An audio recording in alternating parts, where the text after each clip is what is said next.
Breaking news చూస్తున్నాం. AP liquor scam కేసులో ఇటు దర్యాప్తు మరింత వేగవంతమైంది. మాజీ మంత్రి నారాయణస్వామి సెల్ ఫోన్ ను ఎఫ్ఎస్ఎల్ఎల్ కు పంపేందుకు కోర్టు అనుమతిని జారీ చేసింది.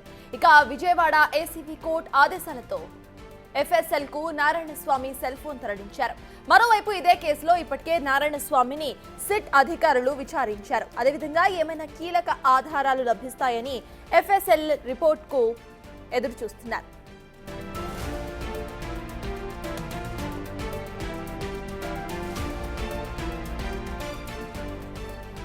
అటు లిక్కర్ స్కామ్ కేసులో నిందితులకు కోర్టు రిమాండ్ పొడిగించింది. ఈ నెల 18 వరకు ఏసీబీ కోర్టు రిమాండ్ విధించింది.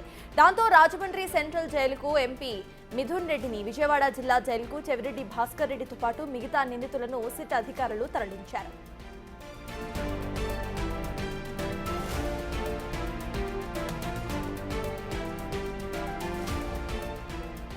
ఇక ఎప్పటిలాగానే మళ్లీ ఏసీబీ కోర్టులో చెవిరెడ్డి భాస్కర్ రెడ్డి తన గోడును వెళ్లబోసుకున్నారు. లిక్కర్ కేసుతో తనకు సంబంధం లేదని వాపోయాడు. ఆయన మద్యానికి బానిసై తన నాన్న చనిపోయాడని, ఇది చూసి భరించలేక తన అమ్మ ఆత్మహత్య చేసుకుందని కన్నీళ్లు పెట్టుకున్నాడు. మద్యానికి తన తమ్ముడు కూడా బలైపోయాడని చెప్పాడు. అప్పటి నుంచే తనకు లిక్కర్ పై ద్వేషం పెరిగిందని, ఇప్పుడు ఇదే కేసులో అరెస్టు చేయడం ఎంతవరకు సమంజసమని అన్నారు. 13 ఏళ్లుగా వేద పాఠశాల నడుపుతున్నట్లుగా కోర్టుకు తెలిపిన చెవిరెడ్డి భాస్కర్ రెడ్డి ఏ తప్పు చేయకుండా శిక్ష అనుభవిస్తున్నారని ఆవేదన వ్యక్తం చేశారు.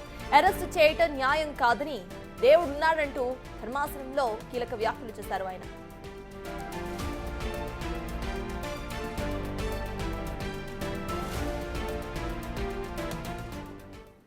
ఏపీ లిక్కర్ స్కామ్ కేసు దర్యాప్తుకు సంబంధించిన పూర్తి డీటెయిల్స్ మా ప్రతినిధి శివ అందించడానికి సిద్ధంగా ఉన్నారు. శివ, చెప్పండి. ఇటు సెల్ ఫోన్ ను ఎఫ్ఎస్ఎల్ఎల్ కు తరలించినట్టుగా తెలుస్తోంది. ఎఫ్ఎస్ఎల్ఎల్ నుండి రిపోర్ట్ కోసం ఇటు వెయిట్ చేస్తున్నట్టుగా తెలుస్తోంది. అసలు ఈ కేసుకు సంబంధించిన ఫ్రెష్ అప్డేట్స్ ఏంటి? మొత్తం మీద చూస్తుంటే మాజీ మంత్రి ఎక్సైజ్ శాఖ మంత్రి వైసీపీ సర్కార్ ఎక్సైజ్ శాఖ మంత్రి ఉన్న నారాయణస్వామి ఫోన్ డేటాని ఎఫ్ఎస్ఎల్ ల్యాబ్ కి పంపించారు. రిపోర్ట్ కోసం ఏసీబీ అధికారులు అంటే సిట్ అధికారులు ఎదురు చూస్తున్నారు. దాంట్లో చాలా కీలకమైన సమాచారం ఉంది. ఎవరి ద్వారా ఎవరికి నిధులు జారవయ్యాయి, ఎవరెవరు దీంట్లో భాగస్వాములు అయ్యారు, ఎవరెవరు ఎక్కడెక్కడ ఇన్వాల్వ్ అయ్యారు అనే దానికి సంబంధించి పూర్తి స్థాయి డేటా ఆయన ఫోన్ లో ఉందని సిట్ అధికారులు భావించారు. అందుకే దాన్ని ఎఫ్ఎస్ఎల్ ల్యాబ్ కు పంపడం జరిగింది. దానికోసం రిపోర్ట్ కోసం వెయిట్ చేస్తున్నారు. ఇక మరొకటి ఈ కేసుకు సంబంధించి మొత్తం 12 మంది నిందితులు ఉన్నారు. దాంట్లో 4కి బెయిల్ ఇచ్చిన పరిస్థితి కనిపిస్తుంది. పైరా దిలీప్ కు సంబంధించి కూడా ఆయన బెయిల్ పొందిన తర్వాత కూడా సాక్షులను ప్రభావితం చేయడం, బెదిరింపులకు పాల్పడే రీతిలో వ్యవహరిస్తున్నారు.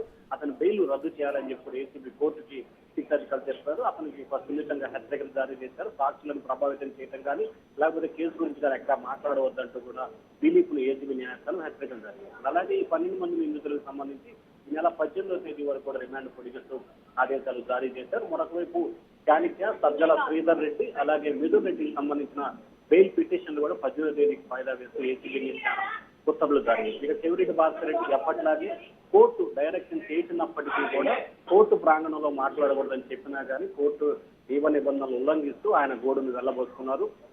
గతం మాదిరిగానే లిక్కర్ వల్ల తన తండ్రి, తన సోదరుడు మరణించారు, తన తల్లి ఆత్మహత్య చేసుకుంది. అటువంటి దాంట్లో తాను ఎప్పుడు భాగస్వామ్యం కాను. కొన్ని మీడియా సంస్థలు ఇష్టానుసారంగా వార్తలు రాసి తనని, తన కుమారుని ఇబ్బందులు పాలు చేసే రీతిలో వ్యవహరిస్తున్నారు. పైన దేవుడు ఉన్నాడు, ఖచ్చితంగా న్యాయం గెలుస్తుందని చెప్పి చెవిరెడ్డి భాస్కర్ రెడ్డి అయితే కన్నీరుతో వెలుపుల్చిన పరిస్థితి కనిపిస్తుంది. మొత్తం మీద చూసుకుంటే లిక్కర్ కేసు వ్యవహారంలో వైఎస్ఆర్సీపీ నేతలు ఒక్కొక్కరుగా అరెస్ట్ అవడం, వారందరూ కూడా కొంతమంది బెయిల్ పై రావడం, మరి కొంతమంది విచారణ ఎదుర్కొంటున్న పరిస్థితి అయితే స్పష్టంగా కనిపిస్తా ఉంది. తప్పదు. Thank you Shiva.